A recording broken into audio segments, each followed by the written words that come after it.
आजच्या फार वेगळ्या कार्यक्रमासाठी विचारपीठावर असणारे आणि समोर असणारे सगळेच आम्ही भारताचे लोक. खरं म्हणजे अर्शद शेख हे माझे फार जिवलग मित्र आहेत. त्याने जेव्हा मला सांगितलं की पुस्तक लिहायची माझी कल्पना आहे, तर ते पुस्तक मी पाहिलं, वाचलं आणि मी असं म्हटलं की प्रस्तावना सुद्धा मीच लिहिणार आणि प्रस्तावनेनंतर प्रकाशनासाठी सुद्धा आज मी जाणीवपूर्वक आलेलो आहे. अगदी सुरुवातीला आमच्या सगळ्यांच्या वतीनं अर्शद नामा या लेखसंग्रहाचं प्रकाशन झालं असं मी जाहीर करतो. खरं म्हणजे एकूणच मगापासून मी बघतोय या कार्यक्रमाला एका मैफलीचं रूप आलेलं आहे. सगळी आपला गणगोत दिसतोय पुढे, आपला गोतावळा आहे छान आणि मेहबूब सय्यद यांच्या शेरो शायरीमुळे प्रतीक्षाला आहे अर्थानं मैफल सुरू आहे असं वाटतंय. अर्शद शेख हे खरं म्हणजे आर्किटेक्ट,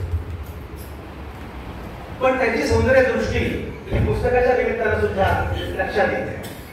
तरी ज्या प्रकारे पुस्तक आकाराला घातलेला आहे, त्याला आकार दिलेला आहे, इतकं देखणं आणि सुंदर पुस्तक आहे. आणि सगळ्यात महत्वाचं म्हणजे या पुस्तकामध्ये असणारा टॉपिक. मला असं वाटतं नेहमी की अर्शद हे खऱ्या अर्थानं भारतीय आहेत आणि अर्शद सारखे काही विचारवंत भारतामध्ये असलं की खऱ्या अर्थानं भारताची ओळख कायम राहील याची खात्री वाटावी अशी गोष्ट. प्राध्यापक डॉक्टर सर्जेराव निमसे आदित्य कार्यक्रमाचे अध्यक्ष आहेत. त्यांचं वय 75 अजिबात वाढत नाही आणि मला असं वाटतं की 75 वर्षांच्या प्राध्यापक सर्जेराव निमसे यांनी इथे येणं फार महत्वाचं आहे. त्याचं कारण असं आहे की 75 वर्षांपूर्वी सुद्धा इथे काही घडत होतं हे लोकांना कळालं नाही. नाहीतर अनेकांना असं वाटतं की 2014 मध्ये हा देश जन्माला, त्यापूर्वी ते फक्त गोंधळ होता. 2014 मध्ये नवा सूर्य उगवला आणि त्यानंतर लोक कपडे वगैरे घालू लागले. त्यामुळे कळणं फार आवश्यक आहे, हा इतिहास कळणं आवश्यक आहे, हा वारसा कळणं आवश्यक आहे. आणि मला असं वाटतं की अर्शद शेख यांचं पुस्तक म्हणजे आपला वारसा काय आणि आपला आरसा काय हे दोन्ही सांगणारं पुस्तक आहे. ते वारसा पण सांगतात, ते आरसा पण सांगतात. हे खरं आहे, अडचण आहे, पण तरी पण सगळ्यात पहिल्यांदा तुम्हाला सगळ्यांचं मी मनापासून अभिनंदन करतो या लोकसभा निवडणुकीच्या निकालाबद्दल. मुद्दाम सांगितलं पाहिजे की लोकसभा निवडणुकीपर्यंत साधारणपणे समज असा होता की आपण संसदीय लोकशाहीचं रूपांतर अध्यक्षीय लोकशाहीमध्ये करू शकतो. पण या निवडणुकीमध्ये लोकांनी निवडणूक आपल्या हातात घेतली आणि सांगितलं की अध्यक्षीय निवडणूक नाही, ही संसदीय निवडणूक आहे. सर्वसामान्य माणूस हा इथला केंद्रबिंदू आहे आणि जर ठरवलं सर्वसामान्य माणसांनी तर तो भल्या भल्याचे साम्राज्य उद्ध्वस्त करू शकतो. आणि मग कोणाला इंग्रजी बोलता येतं की नाही हा काही फरक पडत नाही. सगळ्यात महत्वाची आहे सर्वसामान्य माणसांची भाषा, हे सिद्ध झालं. आणि सगळ्यात महत्वाची गोष्ट मला या लोकसभा निवडणुकीमध्ये सगळ्यात महत्वाची आनंदाची गोष्ट काय घडली असेल तर ती म्हणजे अयोध्येचा निकाल. आणि लक्षात घ्या, अयोध्येमध्ये कोणीतरी उमेदवार पराभूत होणं एवढाच मुद्दा नाहीये. अयोध्येमध्ये पुण्या जागेवर आरक्षित उमेदवार निवडून येणं ही तरी आयडिया.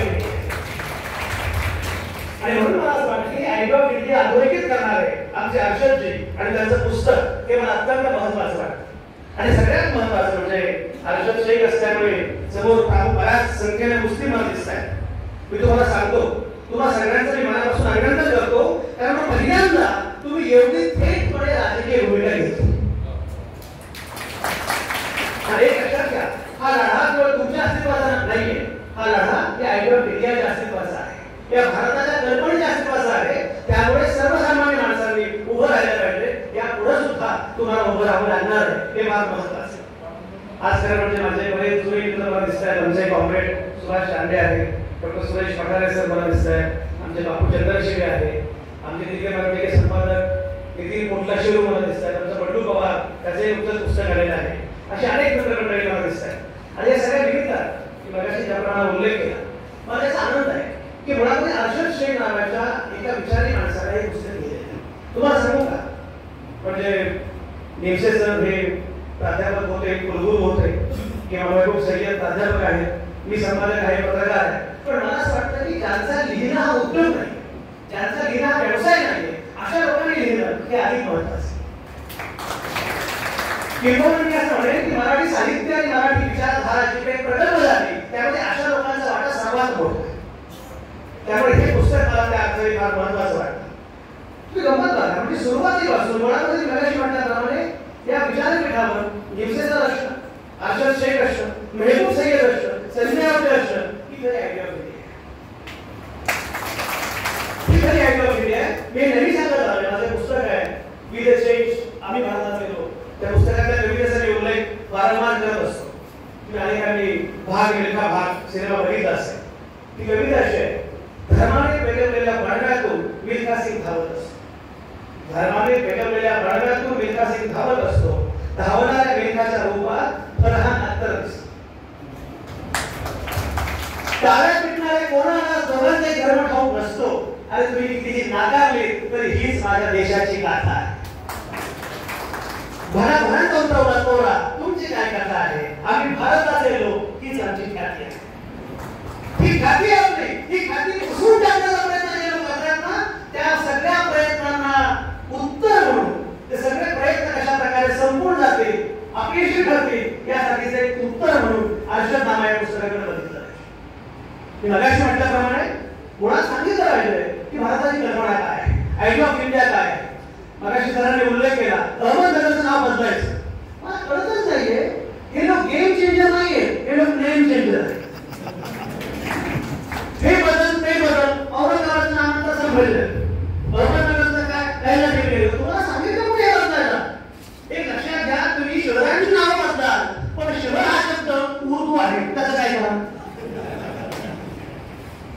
पेशवे हा शब्द उर्दू आहे, त्याचं काय करा. फडणवीस हा शब्द उर्दू आहे, त्याचं काय करा. म्हणून ही जी आयडिया ऑफ इंडिया आहे, ही भारताची कल्पना जी आहे ना, ही भारताची कल्पना लक्षात घेता आपल्याला पुढे जायला पाहिजे. आणि जाणीवपूर्वक ही कल्पना पुसून टाकली जात असताना या प्रकारचं काम सातत्यानं करावं लागणार. कारण हे कसं सुरुवातीला असं म्हटलं गेलं की खरं म्हणजे आता एवढा सगळा संघर्ष मोठा आहे, आपण कितीही प्रयत्न केले तरी काय होणार. आपण असे प्रयत्न करूया नको असं अनेकांना वाटतं, की म्हणून आपल्या प्रयत्नाला यश येणार नाही असंही अनेकांना वाटतं.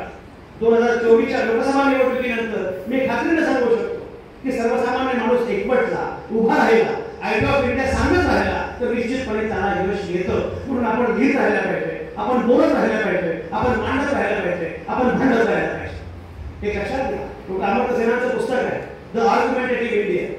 आर्ग्युमेंट्स करणं, वादविवाद करणं, खंडन मंडन करणं ही परंपरा आहे भारताची.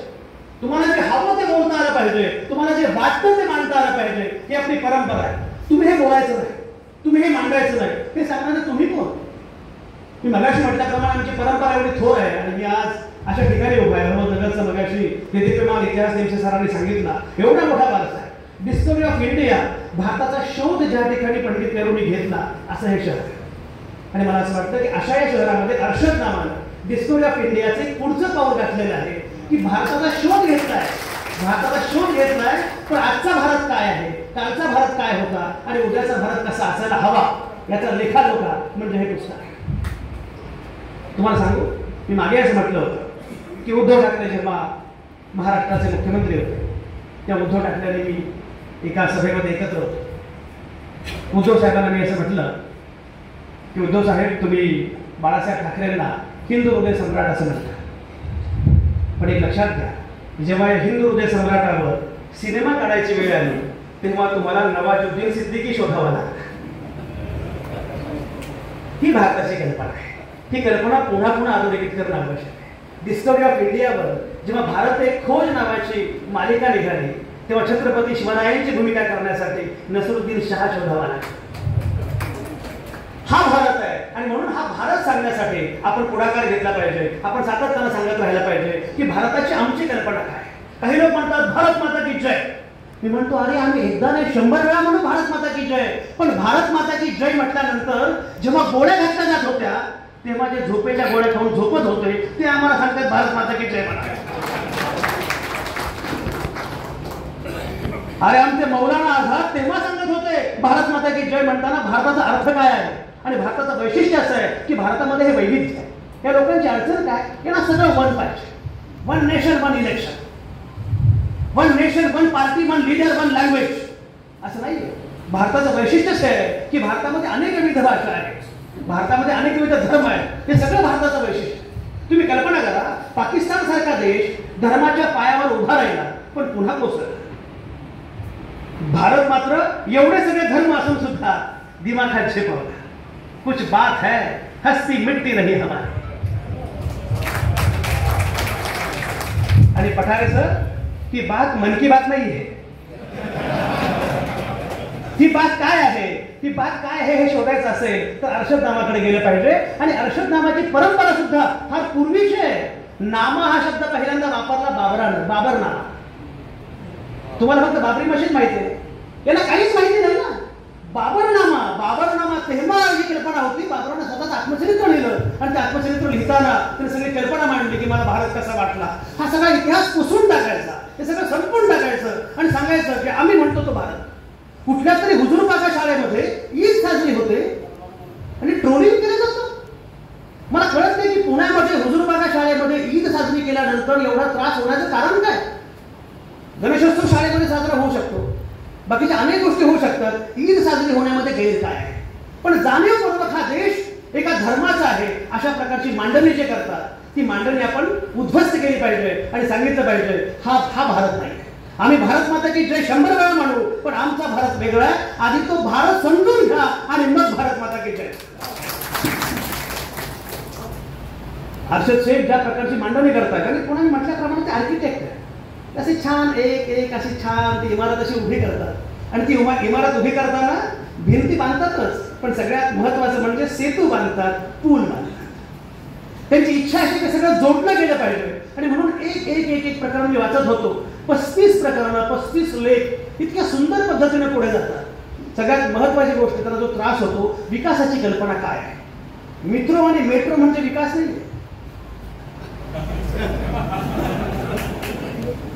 तुम्हाला गंमत पाहिजे, एक केंद्रीय मंत्री पुण्यामध्ये परवा आले होते. ते आले ना की त्यांची भाषण ऐकायला मी हात करतो, कारण ते असे 1000 कोटी वगैरे सांगतात ना, मला बरं वाटतं ऐकायला. मी त्यांना म्हटलं की तुमच्या व्याख्यानाला म्हटलं मी माझ्या सहकार्याला पाठवतो, पण तो येतो आणि म्हणतो सर यावर्षी आपल्याला इन्क्रिमेंट पाहिजे. किती रुपये? 32,000 कोटी. कारण तो त्यांचं भाषण ऐकून आलेलं असतं. त्या भाषणामध्ये केंद्रीय मंत्री उडणाऱ्या बसच्या गोष्टी सांगत होते, उडणारी बस. आणि त्याच दिवशी पुणेकर खड्ड्यामध्ये बुडणारी बस बघत होते. ही कल्पना आपली विकासाची. एक पाऊस आहे, तुम्ही गमत बघा, अंतर्गत बघा.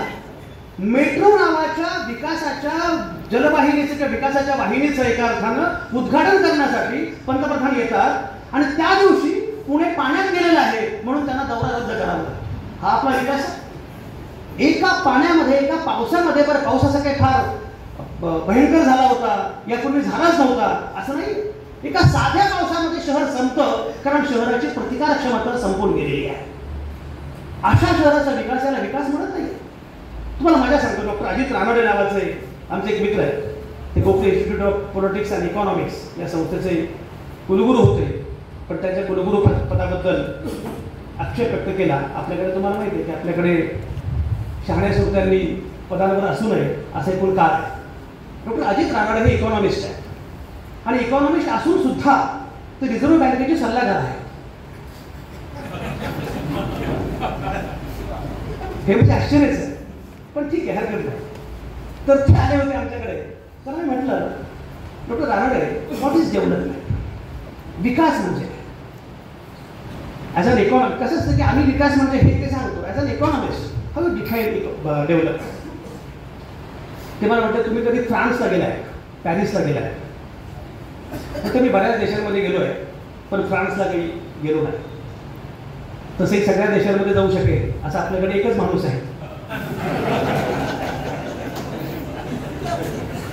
तर म्हटलं मी पॅरिसला गेलो नाही, पण बाकी बऱ्याच ठिकाणी गेलो. पण तुमचा मुद्दा काय? पण तुम्ही कधी पॅरिसला गेला तर आपण काय करतो, आपण हॉटेल घेतो, हॉटेलमध्ये चेक इन करतो.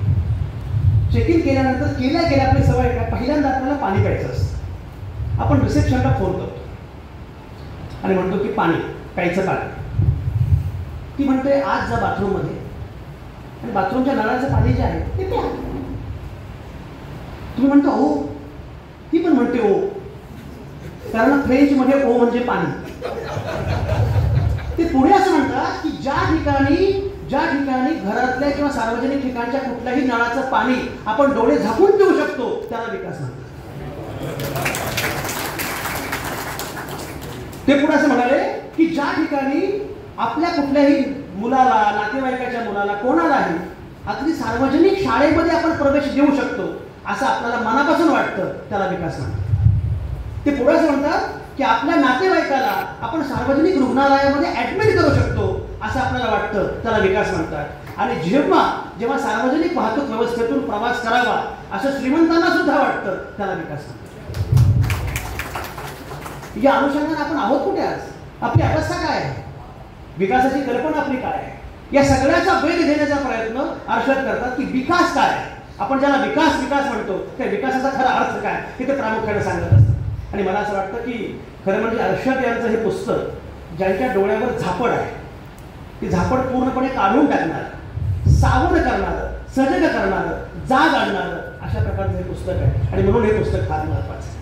एक लक्षात घ्या, मगाशी म्हटल्याप्रमाणे तुम्हाला तुमचा मुद्दा मांडता आला पाहिजे. ही स्पेस असणं याला लोकशाही म्हणतात. लोकशाहीच्या अनुषंगाने ही चिंता नाही अर्षद शेख यांचं की तुम्हाला जे वाटतं तुम्हाला तुमचा मुद्दा मांडता आला पाहिजे, तुम्हाला जे वाटतं ते बोलता आलं पाहिजे. तुम्हाला माहिती आहे व्यवस्थेला सगळ्यात जास्त भीती कोणाची असते? व्यवस्थेला सगळ्यात जास्त भीती असते विचार करणाऱ्या माणसांची आणि वेगळा विचार मांडणाऱ्या माणसांची. त्यांना बाकी कशाची भीती वाटत नाही. तुमच्याकडे पैसा आहे काही अडचण नाही, तुमच्याकडे शस्त्र आहे तरी अडचण नाही, पण तुमच्याकडे वेगळा विचार आहे असं म्हटलं की व्यवस्थेला भीती वाटते. म्हणून खून होतो नरेंद्र दाभोळकरांचा, म्हणून खून होतो कॉम्रेड गोविंद पानसरेंचा, म्हणून खून होतो गौरी लंकेचा आणि म्हणून खून होतो डॉक्टर कलबुर्गींचा. कारण वेगळ्या विचारांची व्यवस्थेला भीती वाटते.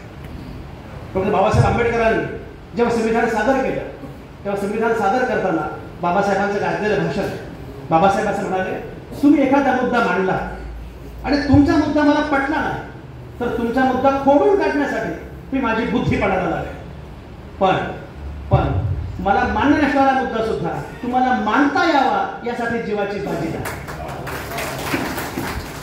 आणि बाबासाहेब तुकारामांना उद्धृत करतात, तुका म्हणे होय स्वतःशी संवाद आपलाची वाद आपलाशी. ही जी परंपरा आहे आपली की तुम्हाला स्वतःला हे लक्षात आलं पाहिजे की मला ती स्पेस असली पाहिजे, मला बोलता आलं पाहिजे, मला मांडता आलं पाहिजे, मला भांडता आलं पाहिजे. आणि म्हणून मला असं वाटतं की लोकशाहीच्या अनुषंगाने सगळ्यात पूर्व अट काय असेल, पहिली अट काय असेल तर ती पहिली अट म्हणजे तुम्हाला तुमचा मुद्दा मांडता आला पाहिजे. दुसरी अट मी नेहमी सांगत आलेलो आहे, हा देश कुठल्याही नरेंद्र मोदींचा नाही, हा देश कुठल्या राहुल गांधींचा पण नाही, हा देश कुठल्या शरद पवारांचा नाही, हा देश कुठल्या एकनाथ शिंदेचा नाही, हा देश कुठल्या उद्धव ठाकरेंचा नाही, हा देश तुमचा आणि माझा आहे. हा देश सर्वसामान्य माणसांचा आहे. आणि म्हणून मला असं वाटतं की सर्वसामान्य माणूस म्हणून आपण अत्यंत जागरूकपणे प्रत्येक गोष्टीकडे बघणं, अत्यंत जागरूकपणे सजगपणे या सगळ्या गोष्टी बघणं हे मला जास्त महत्त्वाचं वाटतं. अर्षद शेख यांचं पुस्तक हे एका सर्वसामान्य माणसाचं मुक्त चिंतन आहे, जो नागरिक आहे. एक लक्षात घ्या, मी मगाशी म्हटल्याप्रमाणे जेव्हा आपण सर्वसामान्य माणूस आहोत असं म्हणतो तेव्हा आपण सर्वसामान्य माणूस आहोत, पण आपणच या देशाचा केंद्रबिंदू आहोत, आपणच आम्ही भारताचे लोक आहोत. अशा वेळी आपल्याला आपला देश समजणं फार आवश्यक आहे आणि फार महत्त्वाचं आहे. तुम्ही सगळेजण आहात आणि साधारणपणे माझ्या बाकीच्या नगरमध्ये माझे खूप व्याख्यानं झाले, पण फार नवे चेहरे मला या निमित्तानं दिसत आहेत. त्यामुळे काही जुन्या गोष्टी सुद्धा मी मुद्दाम सांगतो. काही वर्षांपूर्वी मी इंडोनेशियाला गेलो होतो. तुम्हाला हे माहिती आहे की इंडोनेशिया हा जगातला सगळ्यात मोठा मुस्लिम देश आहे आणि तो ऑफिशियली मुस्लिम देश, जगातला सगळ्यात मोठा मुस्लिम. आणि मला इंडोनेशियाविषयी जरा जास्त आकर्षण आणि कुतूहल याचं सगळ्यात महत्त्वाचं कारण असं की इंडोनेशियामध्ये माझ्या एका लाडक्या माणसाचं बालपण गेलं, तो म्हणजे बराक ओबामा. तर बराक ओबामा वाचताना मी इंडोनेशियाविषयी खूप वाचतो आणि मला इंडोनेशियाविषयी फार कुतूहल होतं. मी इंडोनेशियामध्ये गेलो आणि तिथे मला सादिक नावाचा एक मित्र भेटला. तुम्हाला फार आमच्या खूप गप्पा झाल्या. त्याला म्हटलं अरे इंडोनेशिया फार देखणा देश आहे, एवढी सगळी बेटं, निसर्गरम्य, माणसं पण फार गोड आहे, फार छान आहे. तो म्हटलं हो मला माझा मुस्लिम देश आहे, मला तुझा हिंदू देश बघायचा. मी म्हटलं याला कोण सांगितलं माझा देश हिंदू आहे, पण त्याचा गैरसमज झाला असणार, पण मला तुझा हिंदू देश बघायचा. मी म्हटलं त्याला सांगणार होतो तेवढ्यात तो मला असं म्हणाला की लवकरच मी भारतात येतोय. म्हटलं तर याला समजावून सांगण्याची गरज नाही, भारतात आला की याला कळेल भारत कुठला देश आहे. म्हटलं तू भारतात ये आणि बघ. तो काय कॉन्फरन्ससाठी भारतामध्ये आला आणि बऱ्याच ठिकाणी गेला, म्हणजे दिल्लीमध्ये गेला, अमृतसरला गेला, मुंबईला गेला, पुण्यात पण आला. तो पुण्यात आला नेमका, तो जेव्हा पुण्यात आला तेव्हा मी नेमका घरी नव्हतो. पाहुणे येतात तेव्हा पुणेकर घरी नसतात. बऱ्याच जणांनी अनुभव घेतलेला दिसतो. पठारे सर समजा आले पुण्यातून की डॉक्टर साहेब तुमच्या घराच्या जवळच आहे, आले या नेमका बाहेर पडलं. जर अगोदर सांगायचं ना, पण पुढच्या वेळी आपण नक्की जेवण करायचं. नगरमध्ये मी आलो तर तो पुण्यामध्ये आला आणि बऱ्याच ठिकाणी गेला. आणि बऱ्याच ठिकाणी गेल्यानंतर त्यानं मला व्हॉट्सॲपवर मेसेज पाठवला, म्हणजे यार संजय तुझा हिंदू देश मला भयंकर आवडतो. इंडोनेशिया काहीच नाही, असा तुझा हिंदू देश आहे. मला प्रचंड आवडतो. सारखा हिंदू देश म्हणतोय. म्हटलं बाळा तू बघितलंच काय? तर म्हटलं ताजमहाल बघितला. म्हटलं वा, आणखी काय बघितलं? म्हणजे लाल किल्ला बघितला. म्हटलं बेस्ट. आणखी काय बघितलं? म्हणे अजिंठ्याची लेणी पाहिजे. म्हटलं वा, आणखी काय? म्हणजे माझं एक स्वप्न होतं की हॉटेल ताजमध्ये मुंबईमध्ये छानसा समुद्र दिसतोय, ताजमध्ये करून घेऊन मस्त सूट घेऊन राहायचं. ताजमध्ये एक सूट घेऊन मस्त मी राहिलो. मला तुझा हिंदू देश भयंकर आवडला. मी म्हटलं कोणालाही आवडावा असाच माझा हिंदू देश आहे, पण तुझे बघितलं तर हिंदू काहीच नव्हतं. तुम्ही कसं काय? म्हटलं ताजमहाल हिंदू नाही, लाल किल्ला हिंदू नाही, अजिंठ्याची लेणी हिंदू नाही आणि हॉटेल ताजचा मालक पण हिंदू नाही. पण तरी माझा देश सुंदर आहे. त्याचं कारण तो हिंदूंचा आहेच, पण तो प्रत्येकाचा आहे. हे जे भारताचं वेगळेपण आहे, ही जी आयडिया ऑफ इंडिया आहे, ती आयडिया ऑफ इंडिया सांगत राहणं हे जास्त महत्त्वाचं असं मला वाटतं. आणि मला असं वाटतं की अर्षद शेख यांच्या पुस्तकाच्या निमित्तानं हीच आयडिया ऑफ इंडिया उद्धृत केलेली आहे, अधोरेखित केलेली आहे. हे मला अधिक महत्त्वाचं वाटतं. ज्याप्रमाणे मी मगाशी उल्लेख केला, लोकशाहीमध्ये सगळ्यात महत्त्वाचं काय आहे? सर्वसामान्य माणसाला बोलण्याची स्पेस असली पाहिजे, संधी असली पाहिजे. क्रमांक 1. क्रमांक 2, आपला सगळा वारसा जो आहे तो लक्षात घेत आपल्याला आयडिया ऑफ इंडियाच्या अनुषंगाने पुढे जाता आलं पाहिजे. अडचण काय झाली माहिती आहे? आपण जेव्हा लहान होतो तेव्हा आपल्याला शाळेमध्ये थोरांची ओळख नावाचं पुस्तक होतं. बरोबर सुभाष? थोरांची ओळख नावाचं पुस्तक होतं. आता थोरांची ओळख नावाचं पुस्तक नाही आहे, पण टीव्ही लावला की चोरांची ओळख होते. बरं हे चोर असले भयंकर आहेत निश्चित सर. हे पूर्वी आम्ही बातम्या द्यायचो की यांनी पाकिट चोरलं. आता ते चोर पार्टीच चोरतात, पक्ष चोरतात. अशा प्रकारचं सगळं राजकारण आकाराला येत असताना, अशा प्रकारचं समाजकारण आकाराला येत असताना मला असं वाटतं की आपल्याला विचार करावा लागणार आहे की आपण नक्की कुठे चाललेलो आहोत, आपला देश कुठला आहे, आपला वारसा कुठला आहे, आणि हे सगळं होत असताना माझी नक्की भूमिका काय आहे.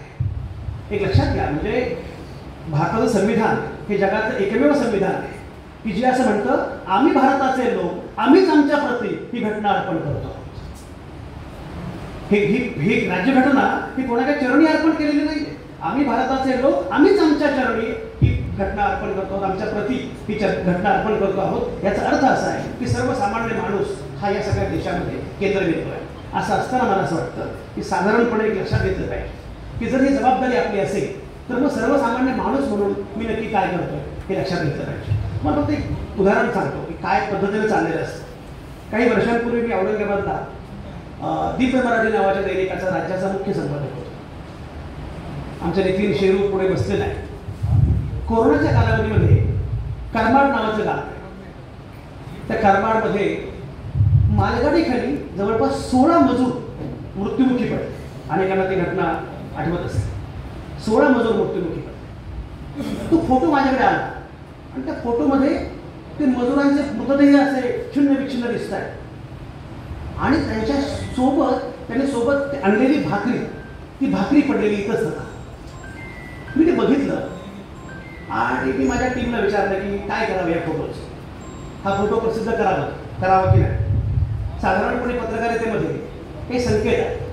त्या संकेतानुसार अशा प्रकारचे मृतदेहांचे फोटो प्रसिद्ध करू नये असा संकेत. तर मला लोक असं म्हणाले, आमच्याकडे एक उपसंपादक होत्या, त्या म्हटलं की माझी मुलगी 9वीला आहे, तिने जर हा फोटो बघितला तर तिला काय वाटेल, तिच्या मनावर काय परिणाम होईल, असा फोटो प्रसिद्ध करू नये. मी सगळ्यांचं ऐकलं, निर्णय घेतला आणि पहिल्या पानावर पूर्ण पानभर फोटो छापला, पूर्ण पान. आणि त्या फोटोच्या शेजारी मी कॅप्शन फोटोची ओळ लिहिली ती फोटोची ओढ अशी होती. अजंठा वेरूळच्या परिसरात उद्या जेव्हा उत्खनन होईल, अजंठा वेरूळच्या परिसरात उद्या जेव्हा उत्खनन होईल तेव्हा सापडतील शून्य विच्छिन्न मृतदेह आणि त्याच्या शेजारी सापडेल विखुरलेली भाकरी. तेव्हा विकास हीच त्या काळातली सगळ्यात मोठी फेक न्यूज होती असा निष्कर्ष उद्याच्या पिढ्या काढते. विकास हीच फेक न्यूज होते. अशा कालखंडामध्ये आपण जगतो आहोत आणि तरीही आपण व्यवस्थेला आणि वर्तमानाला प्रश्न विचारणार नसू तर मला असं वाटतं की आपण खऱ्या अर्थानं ज्यासाठी आम्ही भारताचे लोक आहोत ते आपलं कर्तव्य आपण पूर्ण करत नाही आहोत. तुम्हाला सांगू, मी जर्मनीला गेलो होतो मध्यंतरी. जर्मनीला गेल्यानंतर तिथे एका मुलीनं, मैत्रीण आमची झाली, ती मला म्हटली की माझ्या घरी चला. आम्ही सगळे तिच्या घरी गेलो. तिच्या घरी घराच्या बाहेर तिथे असा मोठा हॉल होता आणि त्या हॉलमध्ये अनेक फोटो लावलेले होते. ते फोटो बघितले आणि बरेच फोटो होते. म्हणजे कोणाचे फोटो? जर्मन लोकांचं एक वैशिष्ट्य असं आहे की त्यांना आपल्या इतिहासाविषयी फार आकर्षण आहे. पण इतिहास म्हणजे काय? आपले वडील कोण, आपले आजोबा कुठले, आपले पणजोबा कुठले, आपले खापर पणजोबा कुठले, आपले रूट्स काय, आपली मुळं काय, आपण कुठून आलो, हा सगळा आपल्याकडे हा वारसा वगैरे काय याच्याविषयी आपल्याला काही रस नसतो. आपल्याला डायरेक्ट राम जन्म माहिती असतो, पणजोबा कुठे जन्माला हे माहिती नसतं. ते सगळे फोटो बघितले. सगळे फोटो बघितल्यानंतर मध्ये फक्त एक फोटो नव्हता. त्याला म्हटलं सगळे फोटो मिळाले, हा फोटो का नाही मिळाला, यांचा फोटो का नाही मिळाला? तर यांचा फोटो माझ्याकडे आहे पण मी तो लावला नाही, लावणार नाही. म्हटलं का? कारण हे हिटलर सोबत होते. मी नेहमी तुम्हाला सांगत असतो, उद्या तुम्ही घर बांधा, बंगला बांधा, पण उद्याची तुमची पिढी जर तुम्ही आज हिटलर सोबत असाल तर तुमचा फोटो सुद्धा त्या भिंतीवर लावला. त्यामुळे तुम्हाला हिटलर सोबत राहायचं की लोकशाही मूल्यांसोबत राहायचंय हा निर्णय आपल्याला घेण्याची वेळ येऊन ठेपलेली आहे. आणि मला असं वाटतं की हा संघर्ष फार महत्वाचा आहे, हा काळही फार महत्वाचा आहे.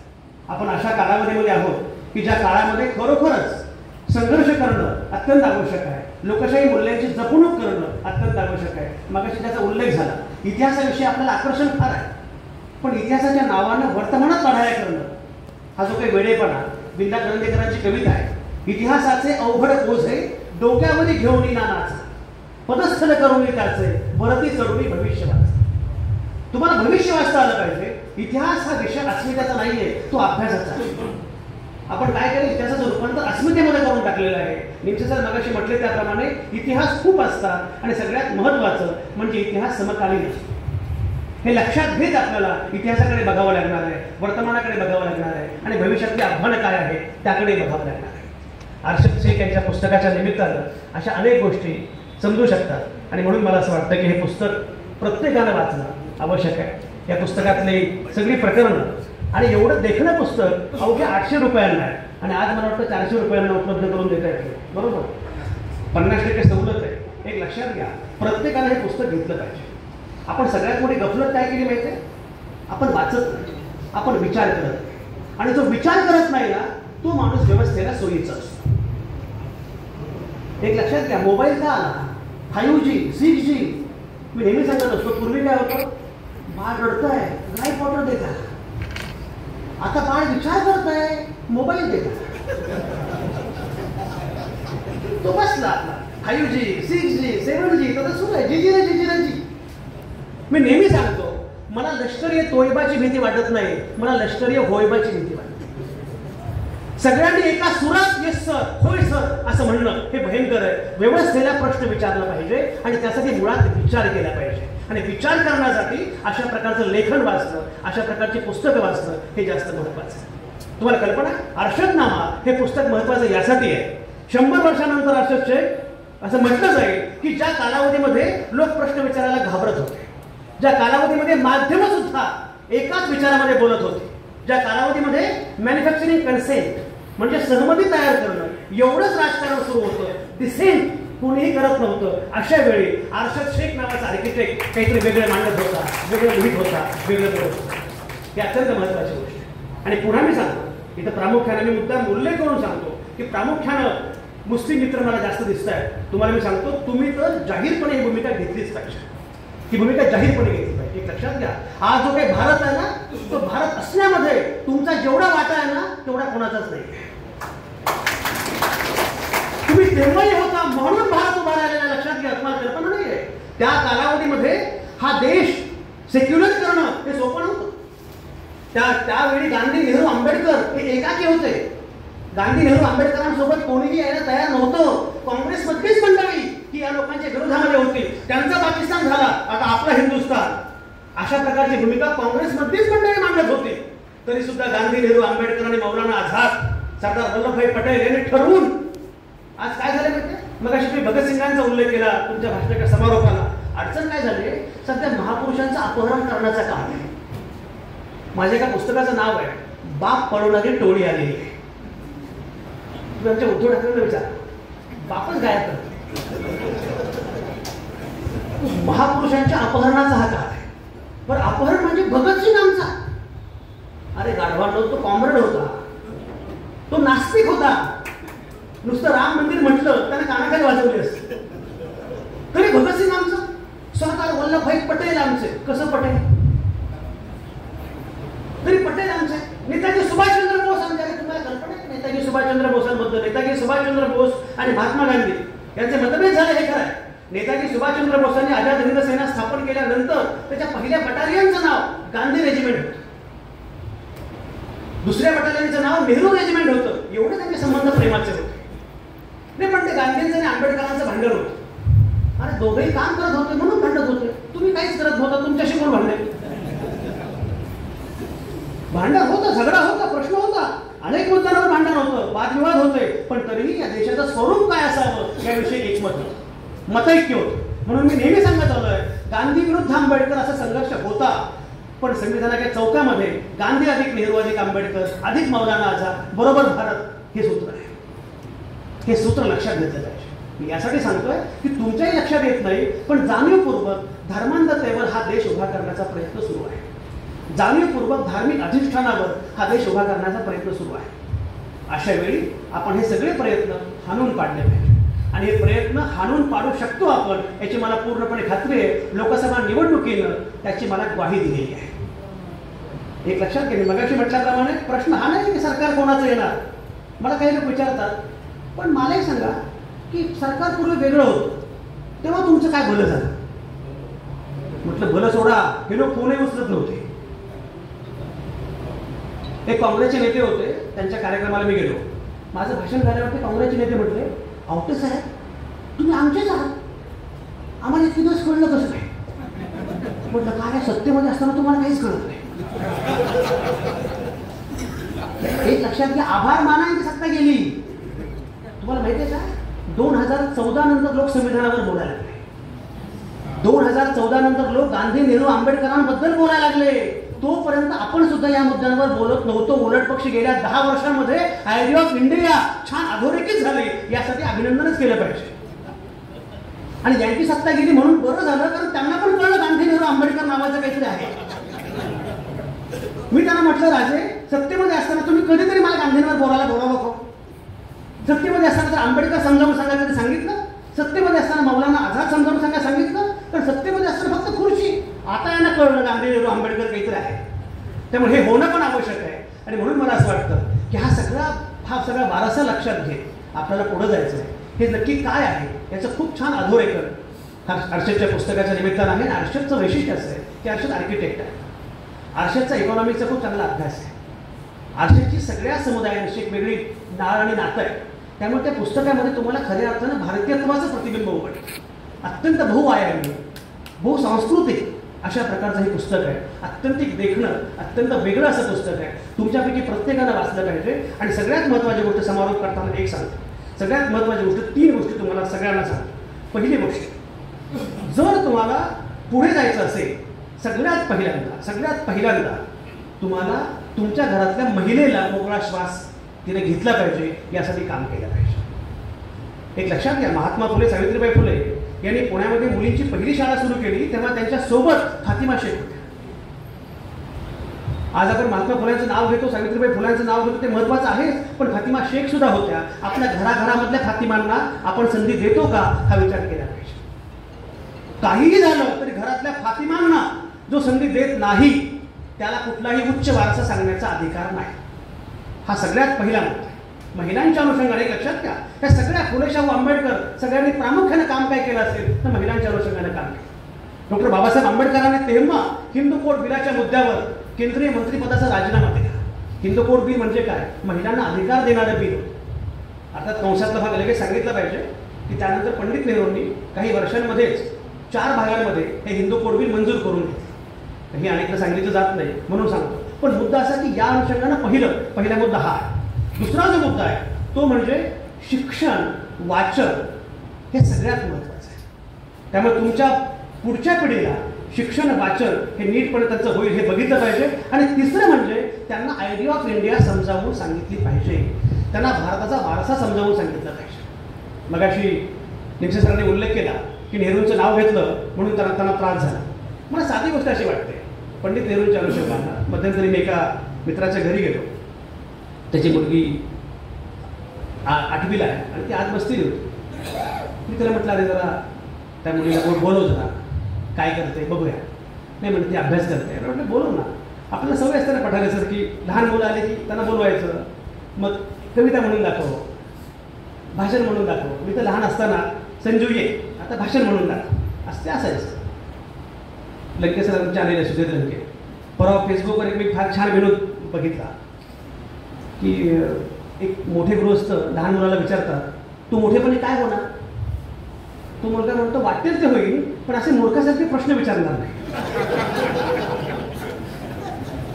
आणि पुढं तो मुलगा म्हणतो की तुम्ही एवढे मोठे झालात तरी अजून काहीच झाला नाही, मी काय होणार आहे? एक मुद्दा असा की अशी इच्छा असते आपली त्या मुलीला बाहेर बोलव. ती मुलगी येते, शेवटी आली. आणि आल्यानंतर मी तिला म्हटलं, बस काय करतेस तू, एखादी पोएम म्हणू शकतेस का? म्हणजे no sir, no uncle, I am occupied असं म्हणून ती गेलेली मला. मी मित्राला म्हटलं, अरे काय झालं? पण नाही, ती IITच्या एंट्रन्सची तयारी करते. म्हटलं 8वीत असताना IITच्या एंट्रन्सची तयारी? तिला म्हटलं वाचू दे, जग बघू दे, नाचू दे, मजा करू दे, हे काय चाललंय? पण तरी मी तिला परत बोलावलंच. म्हटलं एक मला सांग बाळा, तू IITच्या एंट्रन्सची तयारी करते, मला एक सांग, IIT स्थापन कोणी केल्या? ते नाही. मी म्हटलं, अरे त्या मुलीला IITची तयारी करू दे, पण IIT पंडित नेहरूंनी स्थापन केली हे पण जरा शिकवा, हे पण सांगा. हा वारसा सांगणं फार महत्त्वाचं आहे. आणि म्हणून मी मगाशी उल्लेख केल्याप्रमाणे ही लेगसी, हा वारसा सांगत राहणं जास्त आवश्यक आहे. अर्शद शेख यांच्या पुस्तकाच्या निमित्तानं हे सगळे चिंतन करताना किंवा बोलताना मला असं वाटतं की प्रामुख्याने आपल्याला हा वारसा सांगत राहायला पाहिजे, नव्या पिढीपर्यंत बोलत राहायला पाहिजे, पिढीला नव्या पिढीच्या भाषेत बोलत राहायला पाहिजे. आणि एकदा काय होतं की नव्या पिढीची माध्यमं आपल्याला समजत नाही, आपण आपल्याच माध्यमामध्ये बोलत असतो. तर त्यांच्या पद्धतीनं, त्यांच्या माध्यमामध्ये हा सगळा वारसा समजावून सांगणं फार आवश्यक आहे. अर्शद शेख यांच्या लेखसंग्रहामध्ये जे 35 लेख आहेत, त्या 35 लेखांमधून खऱ्या अर्थानं भारताचं त्रिकाल वेद दर्शन होतं असं मला वाटतं. आणि म्हणून हे पुस्तक जास्त महत्त्वाचं आहे. अर्शद शेख यांचं अतिशय मनापासून अभिनंदन या पुस्तकाच्या निमित्तानं. आपण सगळेजण हे पुस्तक वाचाल आणि मला खात्री आहे की अर्शद शेख यांचं यापुढेही लवकरच पुस्तक येईल, त्यांनी भरपूर लिहावं अशी सदिच्छा या निमित्ताने व्यक्त करतो आणि थांबतो.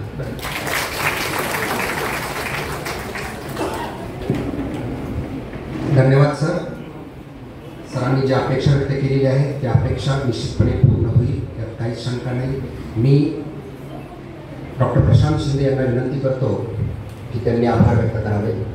तत्पूर्वी संयोजकाच्या वतीने एक सूचना आहे की अर्शदनामा हे पुस्तक आज 50% या सवलतीत उपलब्ध आहे. आपण सर्वांनी ते विकत घेऊन वाचावं ही अपेक्षा.